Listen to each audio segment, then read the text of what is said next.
ছোট ফালা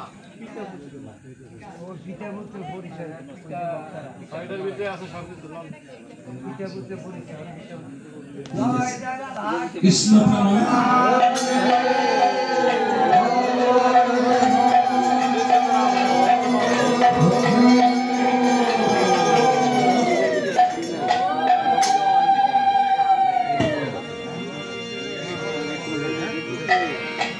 আজকে প্রাণ গোপাল চন্দ্রশীল আপনারা বলতেছেন প্রাণ গোপাল চন্দ্রশীল, আমি বলবো প্রাণ গোপাল চন্দ্র দাস। দাস না বাবা, কি রাগ করেছেন? আমরা সবাই ভগবানের দাস। আসলে কি বাবা, আমরা কি ভগবানের দাস হতে পেরেছি? মা, আমরা হয়ে রয়েছি এই জগতে মায়ার দাস। এই প্রাণ গোপাল ছিল এই সংসারের প্রাণ, আপনাদের প্রাণ,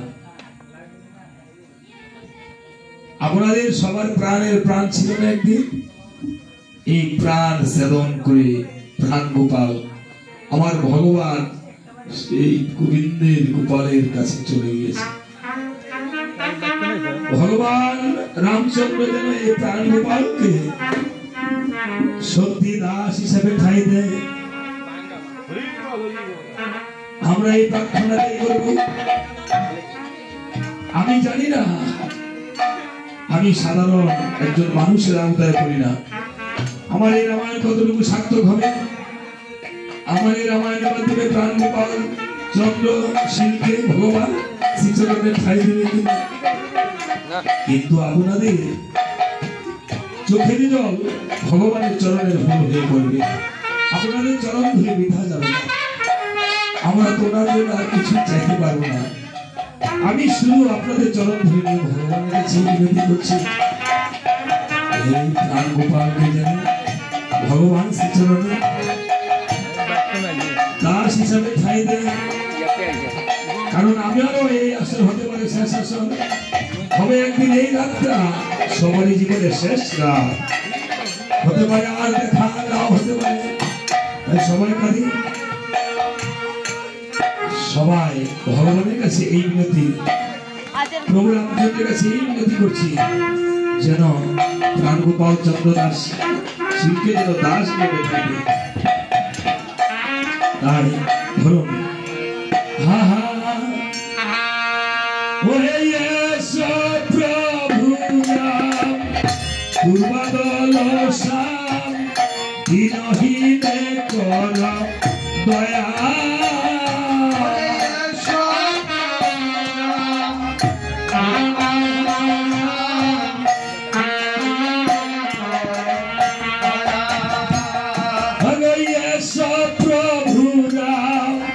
দুর্বাদল শ্যাম প্রাণ গোপালকে কর দয়া।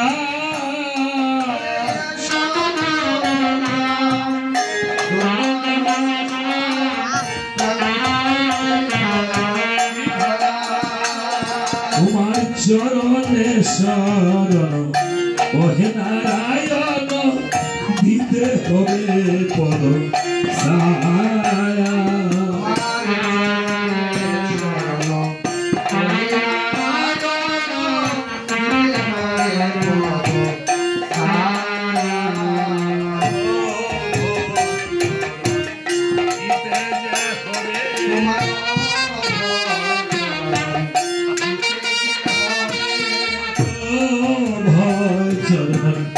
দিতে যে হবে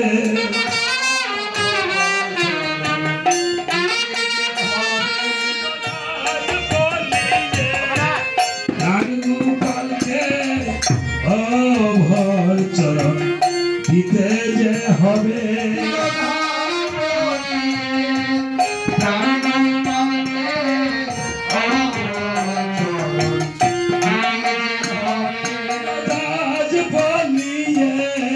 প্রাণ গোপালকে চরণ দিতে যে হবে। প্রাণ গোপালকে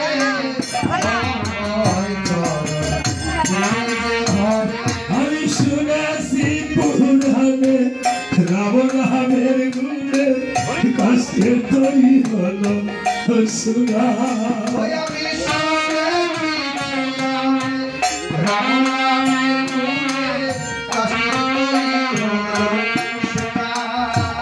আমি শুনেছি পুরাণে রাম নামের গুণে কাছে তৈরি হলো শোনা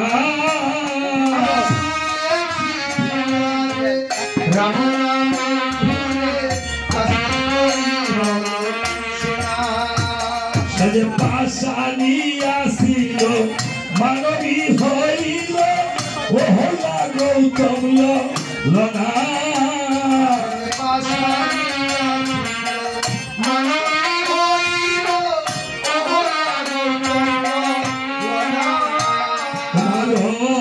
ভয় চরণ দিতে যে হবে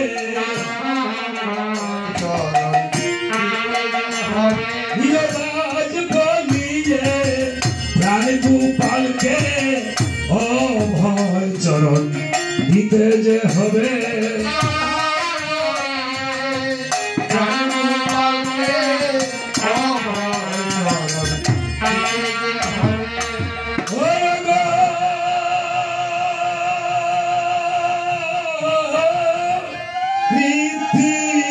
বাসব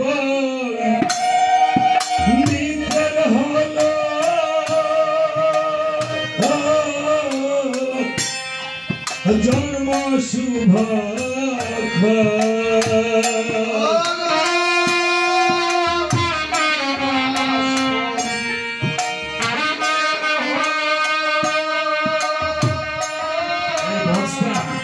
এই বস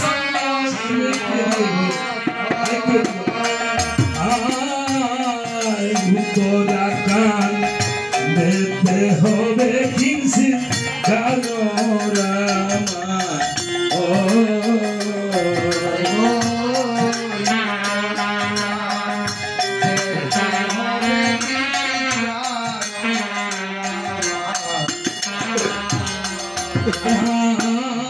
সভা করে বসে আছে রাম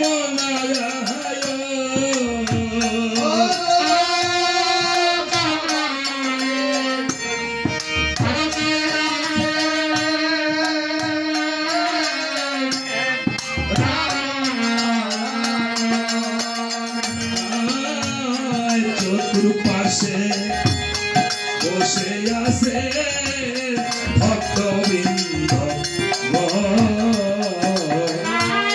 চতুর্পাশে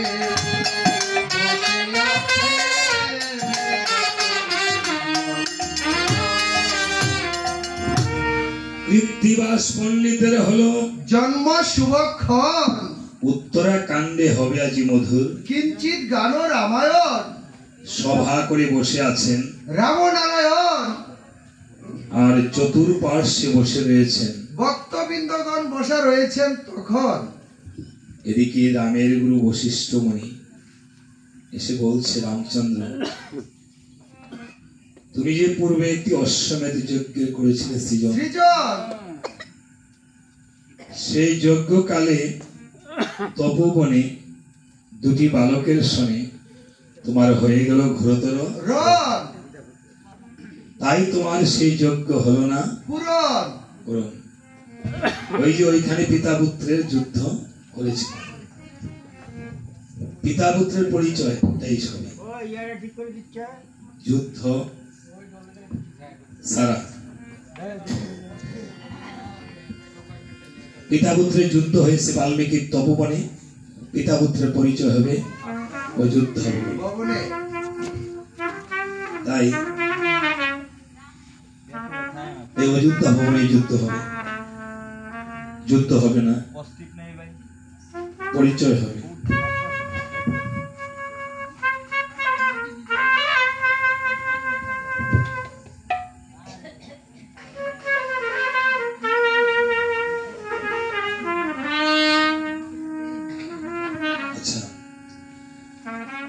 রামচন্দ্র বলছে, মণি ঠাকুর তাহলে আমাকে কি করতে হবে? বলছে তোমাকে পুনরায় সেই অশ্বমেধ যজ্ঞের পূর্ণাহুতি দিতে হবে, কেননা তুমি লঙ্কাতে নিধন করেছে দশমুণ্ড রাবণ, ব্রহ্ম হত্যা হলো মহাপাপ, পাপ। আর সেই পাপের ফলে তুমি পাপাচ্ছন্ন হয়ে গিয়েছো। কারণ রাজার দোষে রাজ্য নষ্ট, প্রজাই করে কষ্ট। রাজার দোষে রাজ্য নষ্ট হয় না বাবা, প্রজা করে কষ্ট পায়। আমরা কিন্তু পৃথিবীতে সবাই সংসারের একটি রাজা, সবাই রাজা না মা, যার যার সংসারে। রাজা গীতাতেও দেখবেন ভগবান বলেছে অর্জুন আমি মানুষের মধ্যে রাজা। রাজা। রাজা কেউ থাকে ভোগের রাজা, কেউ থাকে যুগের যুগের রাজা। রাজা। আপনি যে সংসার পরিচালনা করতেছেন মা, আপনি রানী, আপনার স্বামী রাজা। তবে রাজা বলেই রাজা নয়, রাজা হলো আপনি সংসারের দাস, তাই না? সংসারের দাস। আপনি আপনার ছেলের হুকুম পালন করতেছেন, ছেলে বলতেছে আমার বই লাগবে, খাতা লাগবে, কাগজ লাগবে। মেয়ে বলতেছে আমার এই লাগবে, স্ত্রী বলতেছে চাল লাগবে, ডাল লাগবে। মাথায় বোঝা কইরা নিয়ে আইসা এই মাথার চুল গুলিয়ে গেছে নাকি, বাঁচতে বাঁচতে চলে গেল নাকি, বৃদ্ধ হয়ে গেলাম। একেশো পাকিল দত্ত নলিল সম্বল হলো মোর লাঠি। লাঠি। আমি ভাবতেছি আমি সংসারের রাজা, কিন্তু আসি আমি সংসারের দাস। মায়ের নানায় চাকরি করতেছি। আরে একটা সুইপারকে দিয়া যদি একটা টয়লেট পরিষ্কার করা হয় তাহলে তো তার মায়না আছে না? আমার কি মায়না আছে সংসারে? আমি ভাবতেছি যে আমি ছেলেকে দিয়ে যাব, মেয়েকে দিয়ে যাব, কত কিছু করে যাব। যাওয়ার বেলায় আমারটা সব রেখে দিল, আমাকে একটা কাপড় দিয়া বিদায় করে দিল। মাটির হাড়ি, কিছু তিল, কিছু করি, যেগুলি না দিলে না হয়। মা, আমরা যদি সুইপারকে ঘৃণা করি, আমরা কি বলে কামলা মুনি আমরা বলি না, যে শ্রম দেয় শ্রমজীবী। আমি সংসারে বড় কামলা, কামলাকে যদি ঘৃণা করি, আমার বাবা হলো সবচেয়ে বড় কামলা, মুনি, লেবার। আমরা অনেক সময় নিচু জাতকে ঘৃণা করি, লেবারকে ঘৃণা করি। আমার বাবা এই সংসারের সবচেয়ে বড় লেবার। আমি যদি সুইপারকে ঘৃণা করি, লেবারকে ঘৃণা করি, তাহলে আমার বাবাকে মাকে ঘৃণা করতে হয়। এই জন্য কাউকে ঘৃণা করা যাবে না। সুইপার হাতে মোজা লাগায় গ্লাভস পরে ময়লা পরিষ্কার করে, আর আমার মা আমার পায়খানা প্রস্রাব নিজ হাতে পরিষ্কার করছে। আমার মা বড় সুইপার না? কিন্তু সেই মাকে আমরা কত ঘৃণা করি, কষ্ট দিই। মা বাবাকে ঠিক মতো তথ্য তলাশ করি না। আজকে জানি না প্রাণ গোপালকে যারা হারিয়েছে, ওনার মতো ওনার ছেলের মতো তারা মা বাবাকে হারিয়েছে। কেউ হয়তো ভাইকে হারিয়েছেন, কেউ পুত্র হারিয়েছেন, কেউ স্বামী হারিয়েছেন, কেউ স্ত্রী হারিয়েছেন। এই জগতে হারানো বেদনা বড় বিদুর। যারা চলে যায় তারা আর পৃথিবীতে ফিরে আসে না। আমরা গুরুদেবের প্রসাদ নেই, গোবিন্দের প্রসাদ নেই। টাকা হলে আপনি কীর্তনে টাকা দিয়ে গোবিন্দের প্রসাদ নিতে পারবেন, গুরুদেব বাড়িতে আসে প্রসাদ নিতে পারবেন। আপনার গুরু না হোক, আরেকজনের গুরুদেবের প্রসাদ করে নিতে পারবেন, কেননা মৎগুরু শ্রী জগৎগুরু। কিন্তু আপনার শাস্ত্রে বলেছে ভজন মঙ্গল কি গ্রন্থ করে দেখবেন। এই গ্রন্থে বলেছে আপনার মা অথবা বাবা সেবা করতে বসেছে, আপনার মা বাবার মাখা ভাত অন্ন যদি প্রসাদ হিসেবে আপনি মা বাবার মাখা অন্ন প্রসাদ হিসেবে যদি আপনি ভক্তি করে প্রসাদ দেন, তাহলে সেটা হয় সন্তানের জন্য মহা মহা মহা প্রসাদ।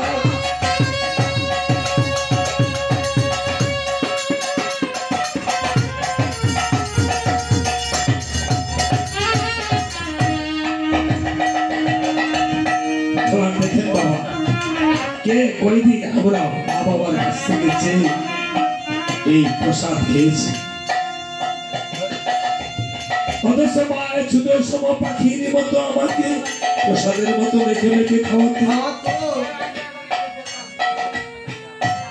যেই মায়ের 10 মাস 10 দিন পেটে রাখলো, দুধ খেয়ে বড় হলো, সেই মাকে হারে কত কষ্ট দিল। একবার ভাবলাম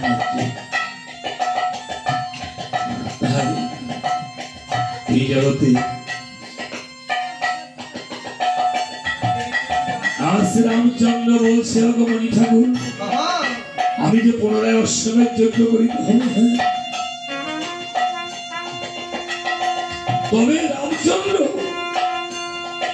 তুমি যে সীতাকে ৫ মাসে গর্ভবাসে দিয়েছিলে, তুমি বনবাসে সীতা সারা যজ্ঞ করবা তুমি কোন মনের অভিলাষে? বাবা, যাদের সহধর্মিণী আছে তারা সহধর্মিণী নিয়ে পাশে কীর্তন শ্রবণ করিলে পরিপূর্ণ হয়। যাদের মা স্বামী আছে তারা স্বামী সহ কীর্তন শ্রবণ করিলে পরিপূর্ণ হয়। যাদের চলে গেছে তারা তো হতভাগা। আজকে যারা মা বাবাকে হারিয়েছেন তারা হতভাগা, পুরা কপাল।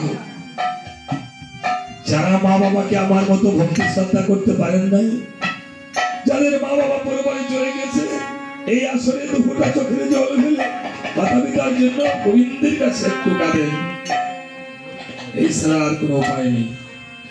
আর যাদের মাতা পিতা ঘরে রয়েছে কষ্ট পাচ্ছে, গোবিন্দের কাছে আপনি সন্তান হয়ে প্রার্থনা করেন। সন্তান যত কুলাঙ্গারী হোক, রাম গোবিন্দ সন্তানের প্রার্থনা সবচেয়ে বেশি পূরণ করে। তাই রাম কেঁদে কেঁদে বলছে, ভগবানী ঠাকুর গো, আমি সীতা বিহনে কিভাবে অশ্বমেধে যজ্ঞ করিব? আমি যে সীতাকে প্রজাদের কথায় ৫ মাসে গর্ভবাসে রেখে আসলাম বনবাসে, এই বলে 4 ভাইকে জড়িয়ে ধরে প্রভু রাম জুড়েছে আত্মনাথ। আমার যজ্ঞ পূর্ণ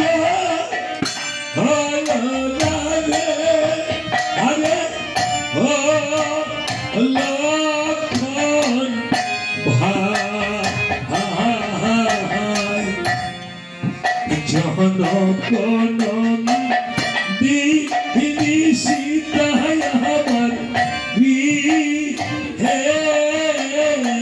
হে না।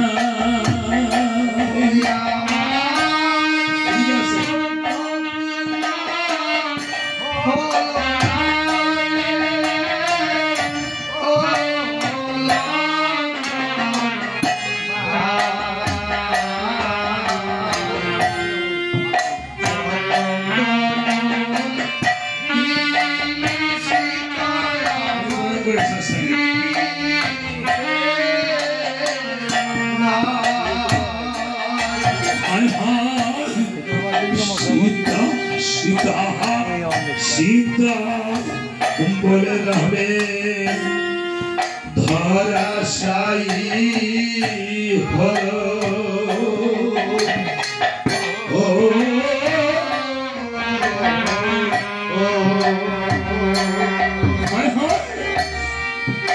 ভাই ভাই ভাই বলে লক্ষণ মাথেতে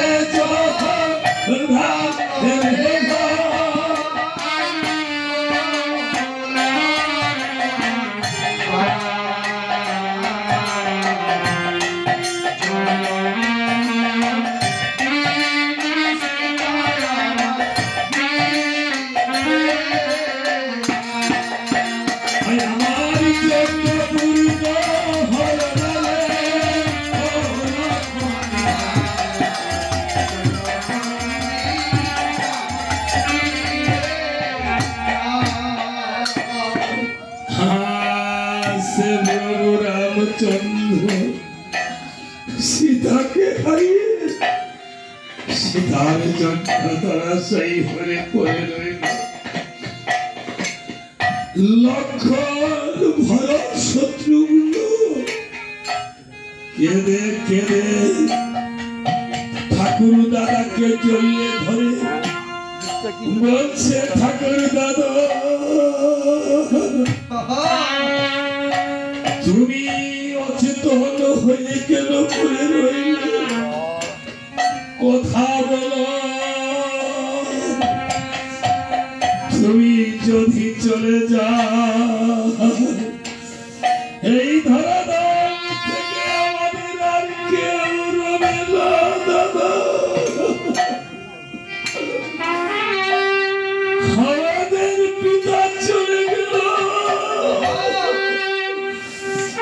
দশরথ পিতা চলে গেল বনবাসে থাকার কালে, আমাদের মা চলে যাবে কখন? পিতার অভাবে তোমাকে দিয়ে আমরা পূরণ করি ভাই দিয়ে। আমাদের যদি ভাইও না থাকে আমরা কোথায় গিয়ে কাকে ভাই বলে ডাকবো? কাকে আজ পিতা বলে ডাকবো, ভ্রাতা বলে ডাকবো? আজকে যেমন এই সন্তান আর পিতা বলে ডাকতে পারবে না ঘরে গিয়ে। যেই বাবা ঘরে গেলে বকা দিত রাত্র বেশি হলে, এত রাত্রে কোথায় ছিলি, কেন বিলম্ব করেছি? সেই বাবার বকা নামক যে আশীর্বাদ, এই আশীর্বাদ আর ফিরে পাবে না। এই বটবৃক্ষের ছায়ার মতো যেই পিতা ছিল, বটবৃক্ষের নিচে গেলে যেমন সুশীতল হয়, পিতার ছায়া পিতা ঘরে থাকলে তেমন শীতল হয়। তাই শাস্ত্রে বলেছে পিতা স্বর্গ, পিতা ধর্ম, পিতাই পরমন্তম। ভাই লক্ষণ যেমন বলছে পিতা বলে আর ডাকবো কারে? আজকে প্রাণ গোপালকে হারিয়ে পুত্র আপনাদের সেই চরণ দুলি নিয়ে বলছে, হয় আমি বাবা হলে ডাকবো কারে?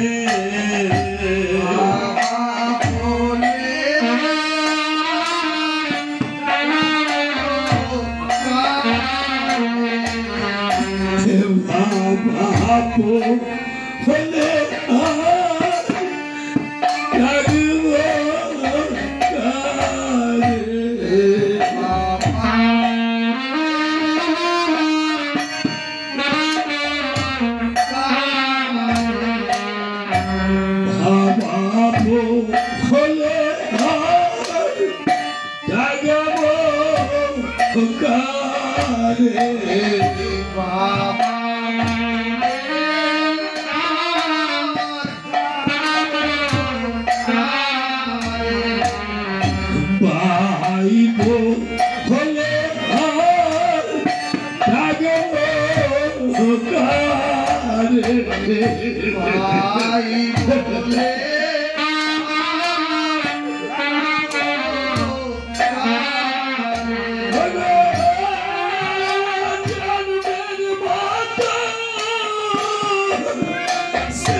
আমার বলতে কেহ নাই রে।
পিতা ধর্ম পিতাই পরমন্তপ পিতারি পৃথিবী পণ্যে চিরন্তেই সর্বদেবতা। ভাই মহাজন বলেছে যারা পিতাকে হারিয়েছে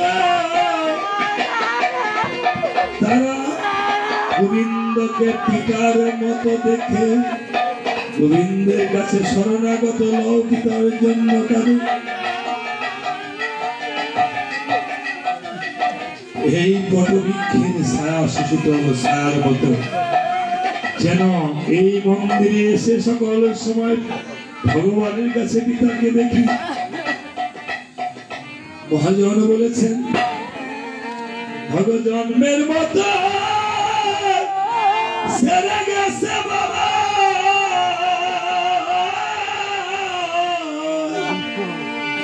আর তো ফিরে আসবে না রে।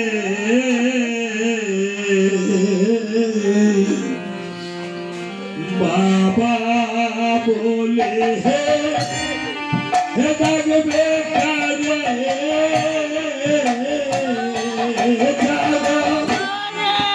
পিতা হারা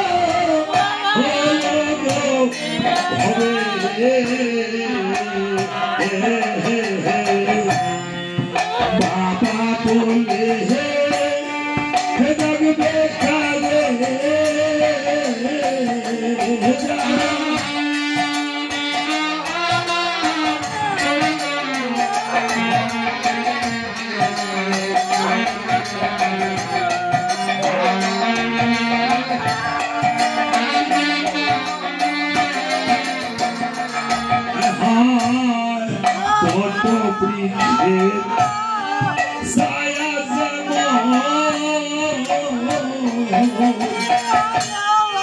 পিতা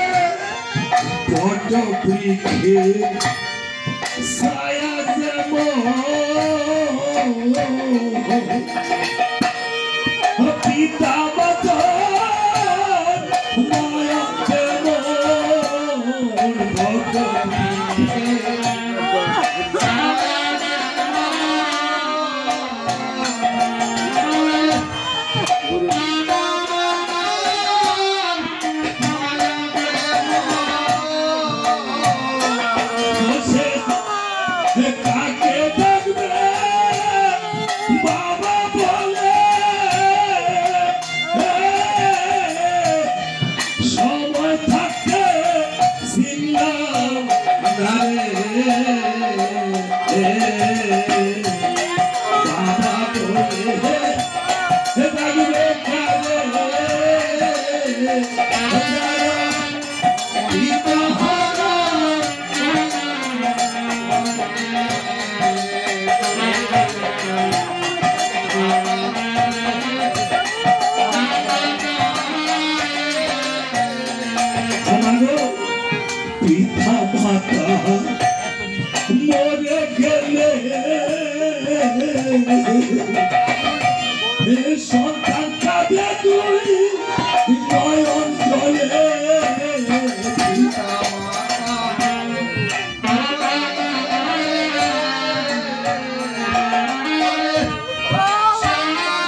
হইতো যদি বিধাতা রে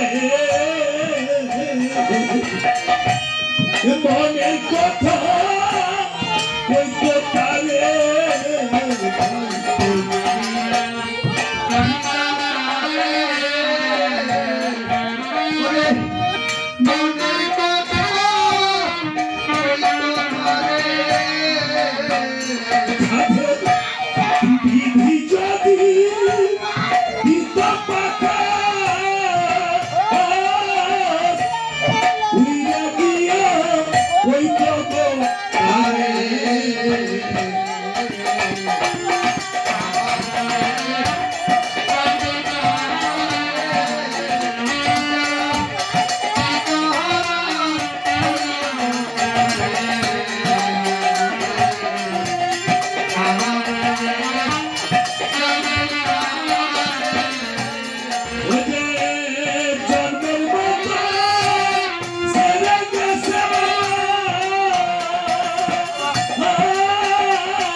যারাই দুপুরটা চোখের জল ফেলেছে এই যন্ত্রে তন্ত্রে মন্ত্রের সেই সাধনা বর্ষিত হয়ে বাবা আপনার দুপুরটা চোখের জল এসেছে। এই দুপুরটা চোখের জল কবু বৃথা যাবে না। যেদিন আপনি পরপারে চলে যাবেন আমরা কিন্তু সবাই যেদিন রামচন্দ্র আমার মা জানকীকে নিয়ে করে এই বজরং বলি হনুমান তরির মাঝি হয়ে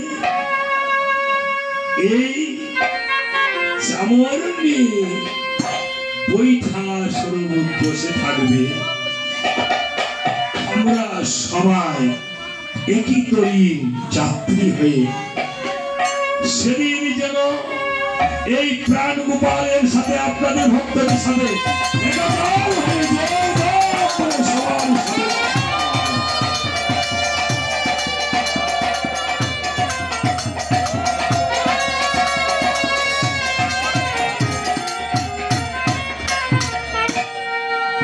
এই আমাদের উদ্দেশ্য।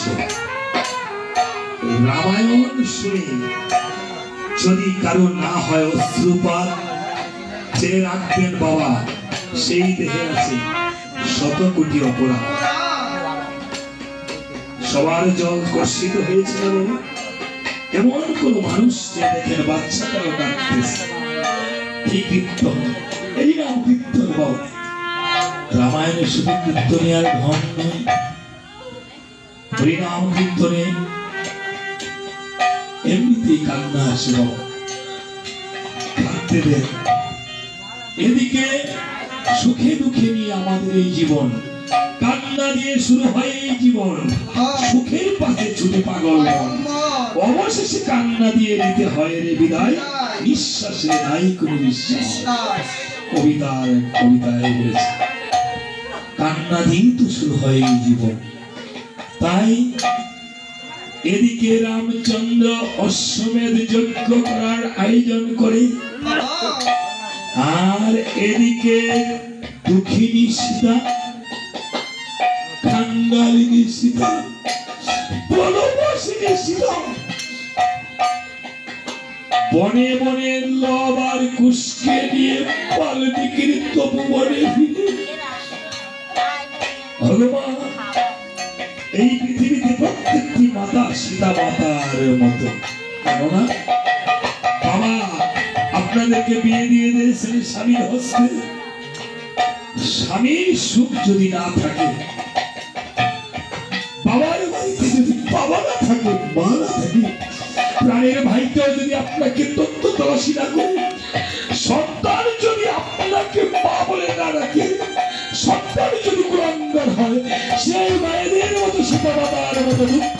রয় আজীবন হয়ে।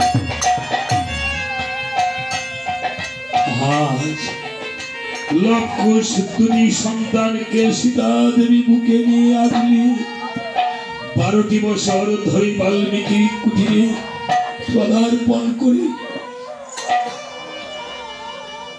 কুশলভ ফল অন্বেষণের জন্য গিয়েছে। ফলের বাগানে গিয়ে কুশ বলছে লব দাদা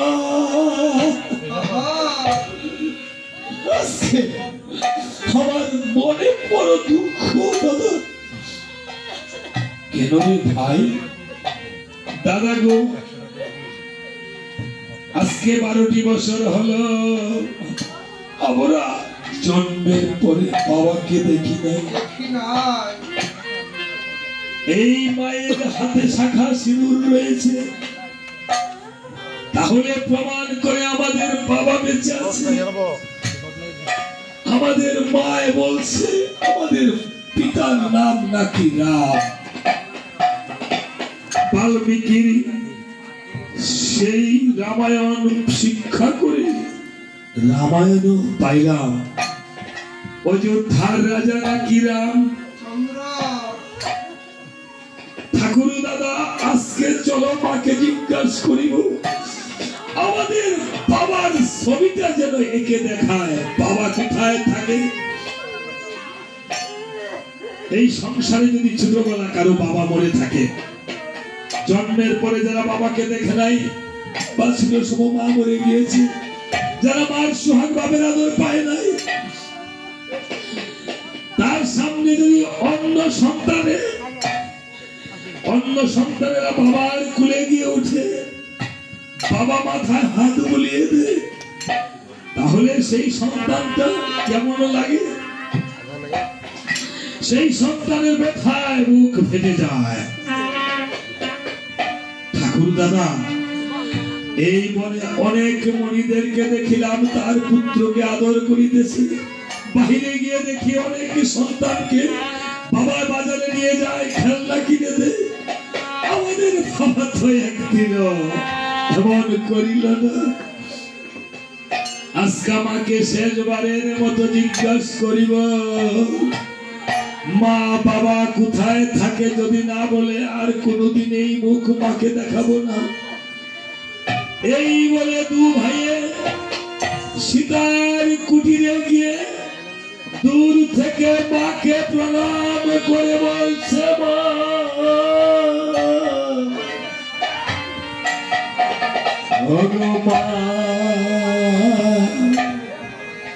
আজকে তোমাকে একটি কথা জিজ্ঞাসা করিব বাবা, সত্য বলতে হবে মা। মা গো এই যে 12টি বছর হলো আমরা বাবার মুখ একদিনও দেখলাম না, বাবা কোথায় থাকে কি করে? তুমি তো মা বলেছ আমাদের বাবার নাম নাকি রাম। বাল্মীকি মুনির রামায়ণ পড়েও জানতে পারলাম অযোধ্যার রাজা নাকি রাম। মাগো যদি তুমি মাটিতে ছবি এঁকে আমার বাবার ছবিটা আঁকিয়ে দেখাতে, তাহলে এই পৃথিবীতে যেখানে বাবা থাকে অবশ্যই ধরে নিয়ে আসতাম।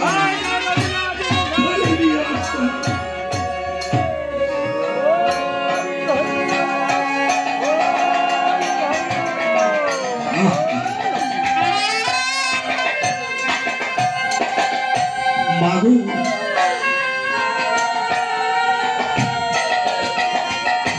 ও মাগো এ জানা সইকে মনে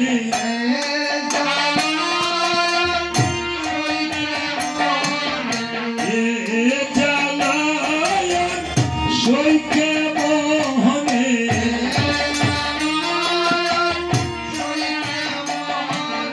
বাবাকে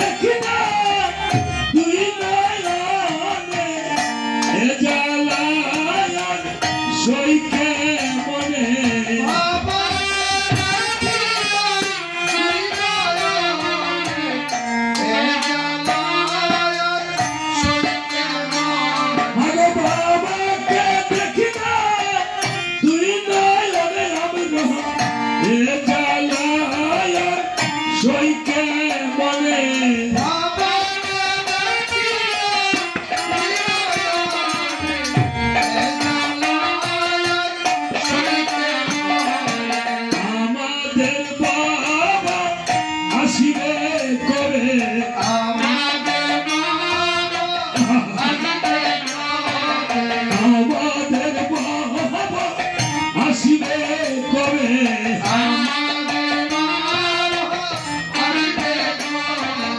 এসে আমাদের কুলে দিবে বাবা আমাদের বাবা আসিবে কবে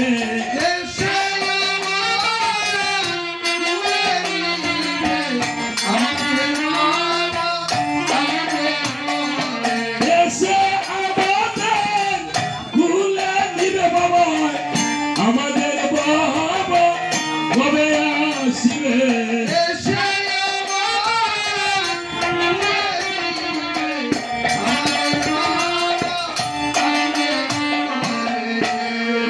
যখন বলছে গো মা এই পিতার ছবিটা একে একবার দেখাও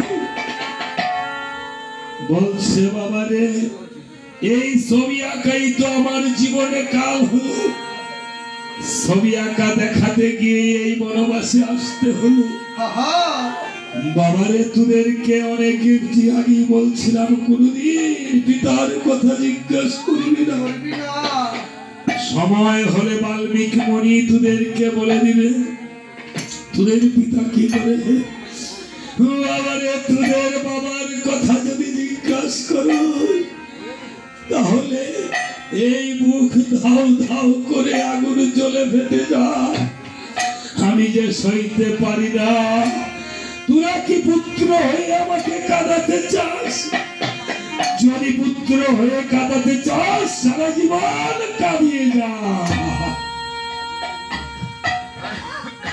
যদি সুসন্তান হয় তাহলে কোনদিন সন্তানগণ মাতা পিতাকে চোখের জল আসতে দেয় না মা বাবা যেমন সন্তানের চোখের জল মুছে দিত ছোট সময় কাঁদলে ঠিক লবকুশ মায়ের চোখের জল মুছে দিয়েছে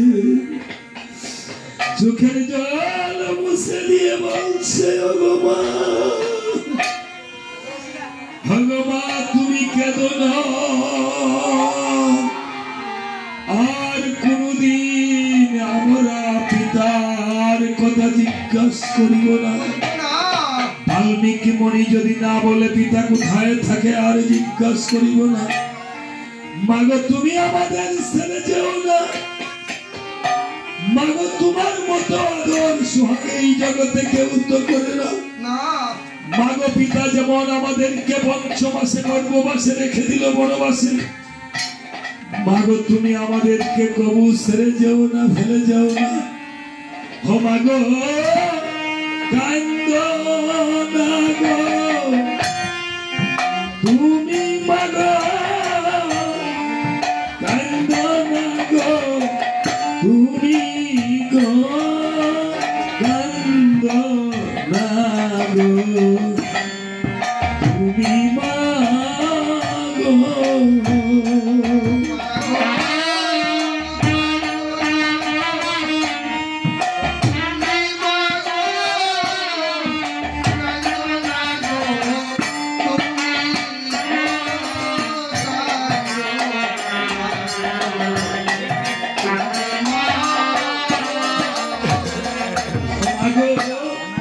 তোমার মতো আদর সোহাগ ভাবে কেউ করতে জানে না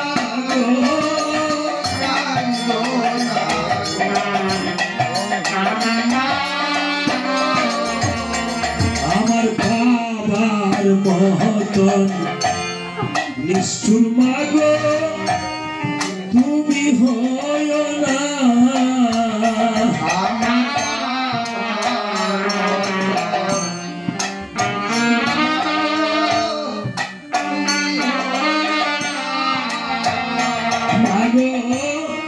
এই জগতে মায়ের মতো আপন কেহ নাই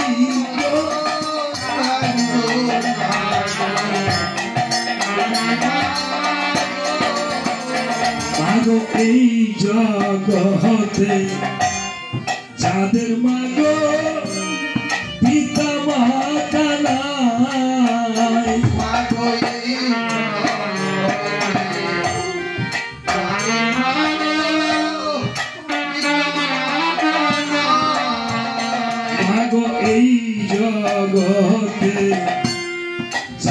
মাগো পিতা মাতা না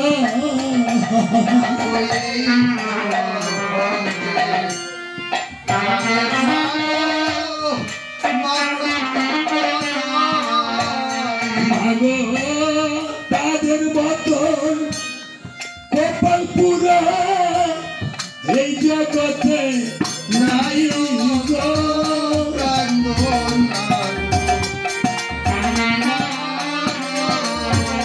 মাগো তাদের মতন কপাল পুরা এই জগতে নাই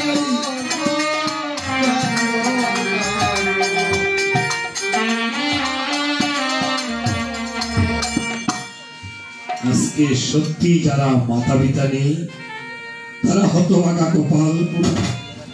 শুধু ভক্তগণ, এই সন্তান আপনাদের শ্রীচরণ ধরিনি, তারা মনে কন্যা পুত্রবধূ না, দুজন কন্যা না পুত্রবধূ। এই পুত্রবধূ ছিল পূর্ব জন্মে এই প্রাণ গোপাল শিবের কন্যা মেয়ে, এই জন্য এই জন্মে সে পুত্রবধূ হয়েছে। পুত্রবধূ সাদ্দাদিকে আর সম্পত্তি মালিক হয়, তাই না মা? কাজে এই পুত্রবধূকে সবচেয়ে বেশি ভালোবাসতে হয় শ্বশুর শাশুড়ি। কেন? পুত্রবধূ হলো ফলজ বৃক্ষের মতো। আমরা অনেকে পুত্রবধূকে ভালোবাসি না, কিন্তু পুত্রবধূ হলো ফলজ বৃক্ষ। ফল গাছকে মানুষ বেশি ভালোবাসে না, যে গাছ ফল দেয়। ঠিক পুত্রবধূ শাশুড়িকে শ্বশুরকে ভালোবাসতে হয়, শ্বশুর শাশুড়ি ও পুত্রবধূকে সত্যিকারে ভালোবাসতে হয় মেয়ের চেয়ে বেশি। আর মেয়ের হাতের সেই শ্রাদ্ধ দান সবচেয়ে আগে পায় মা বাবা, তাই মেয়েরা হলো সবচেয়ে মহালক্ষ্মী, ভাগ্যলক্ষ্মী, গৃহলক্ষ্মী। পুত্রবধূ হলো গৃহলক্ষ্মী, মহালক্ষ্মী। আজকে পুত্রবধূরা যে চোখের জল ফেলছে, মেয়েরা যে চোখের জল ফেলছে, এই চোখের জল যেন প্রাণ গোপাল শিবের ভগবানের চরণের একদিন ভুল হয়ে যায়। আর পুত্র যে দক্ষিণান্ত করেছে, এই পুত্রের দায়ে দক্ষিণা টাকা যেন একদিন তাহার বাবার পালন করি হিসেবে চলে যায়। সবাই বলেন হরে রাম হরে রাম, হরে রাম হরে রাম, হরে রাম হরে হরে, হরে রাম হরে রাম, হরে রাম হরে রাম।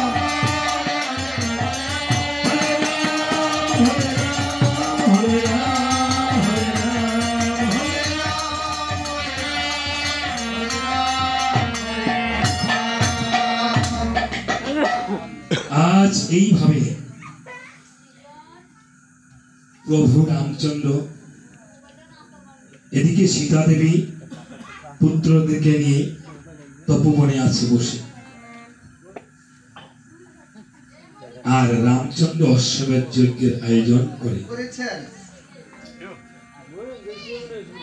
সুমন্ত্রকে বলছে, সুমন্ত্র যাও তুমি অশ্বমেধ যজ্ঞের নিমন্ত্রণ করে আসো। সুমন্ত্র নিমন্ত্রণের জন্য চলছে, জানো কিভাবে? সুমন্ত্র চলে যায় রে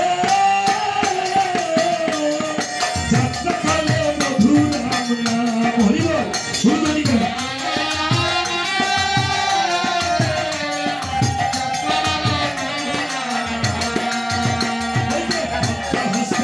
সুমন্ত্র চলে আসে বামন সুমন্ত্র,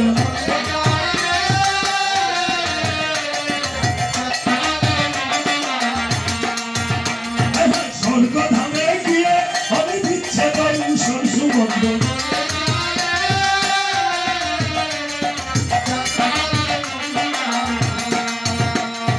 স্বর্গধামে গিয়ে দেবরাজ ইন্দ্র বলছে, সুমন্ত্র তুমি কোথা থেকে এসেছো? কিসের জন্য? পত্রখানা পাঠ করে দেখুন।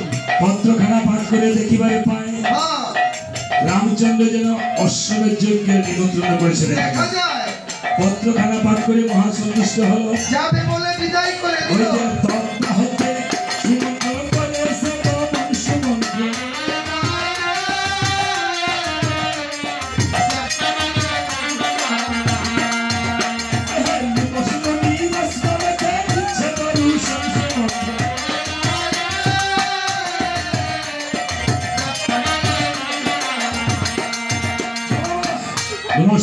আশ্রমে গিয়ে দেখি মানে পাই হ্যাঁ, মণি ঠাকুর কার্যটা করেছে কেমন? কেমন? লতা পাতা দিয়ে নির্মাণ করে ঘর, হ্যাঁ, সেই ঘরে বিরাজ না করে তিনি বসে আছেন বাহিরের উপর একটা ভাঙ্গা কুলা মস্তকে দিয়া।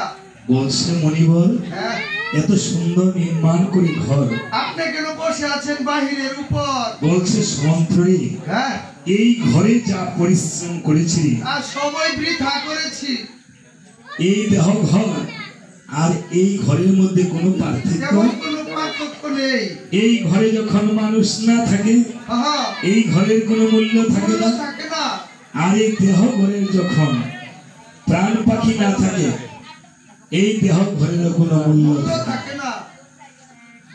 বলছে মণি ঠাকুর হ্যাঁ, তুমি কি তোমার আয়ুষ্কালের কথা বলতে পারবে? এই তো ক্ষণকালের আয়ু নিয়ে এই ভব সংসারে এসেছি।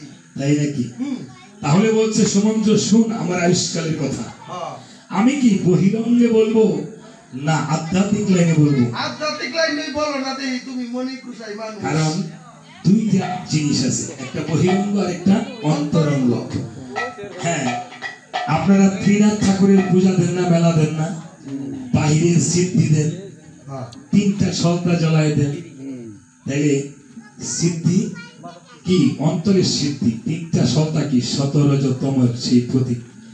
বহিরঙ্গে আয়োজন, অন্তরঙ্গে প্রয়োজন, দুইটি না হলে মিলন হয় পূজা অকারণ। পুজোরে বাই সযতনে পাকলা ভোলানাথের ত্রিনাথের শ্রীচরণ, ত্রিলোচন। তাই না? হ্যাঁ, তাই বলেছে বহিরঙ্গ অন্তরঙ্গ দুইটাই যদি এক না হয় তাহলে বহিরঙ্গে আমরা আয়োজন করি, অন্তরঙ্গের প্রয়োজন। তাই বলে শুনে রাখো, মায়েরা কথা বলবে না, এই যে বাবুরা কথা বলবে না। বাবা আপনারা আধা ঘন্টা শুনবেন, 10 মিনিট শুনবেন, 20 মিনিট শুনবেন, কিন্তু মনোযোগ দিয়ে শুনবেন। আমি আসলে কীর্তনিয়া নই, আমি শিক্ষকতা করি। স্যার হলো বড় শিক্ষক, আমি হলাম ছোট শিক্ষক। শিক্ষক। স্যারে তো ইংরেজি শিক্ষক, আমি এখানে আরো শিক্ষিত লোক আছেন, আমি হলাম কাব্যতীর্থ শিক্ষক। তো আমিও যারা আমার সমানে 20-22 বছর ধরে শিক্ষকতা করে, অনেকে প্রাইভেট পড়ায়, বেশ বাড়ি গাড়ি করছে। আমি দাদা প্রাইভেট টাইভেটও পড়াই না, এই আপনাদের শ্রীচরণের দাস, পায়ে দুলাটো হয়। পায়ের ধুলা অঙ্গে মাখি, পারি না, চেষ্টা করি। এই হতভাগের জীবনে হয়তো তেমন কিছু হবে না, কিন্তু যদি কীর্তন না করিতাম তো আপনাদের সাথে দেখা হতো, স্যারের সাথে পরিচয় হতো, দেখা হতো, হতো না।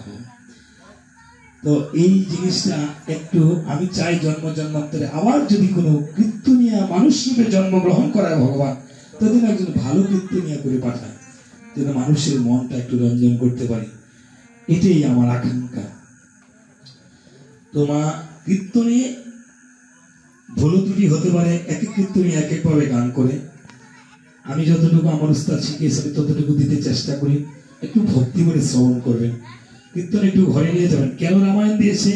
রামায়ণ সবাই জানেন আপনারা, কি হবে শেষে বাল্মীকি মণি পিতা পুত্রের মিলন দিবে, কিন্তু এর মাঝে রামায়ণটাই যে চামড়টা দেখেছেন আমার হস্তে, একটু রামতত্ত্ব বলে দিচ্ছি। এই যে এটা কিসের ছবি? একটু উত্তর করবেন মুখে, এটা কি পাও?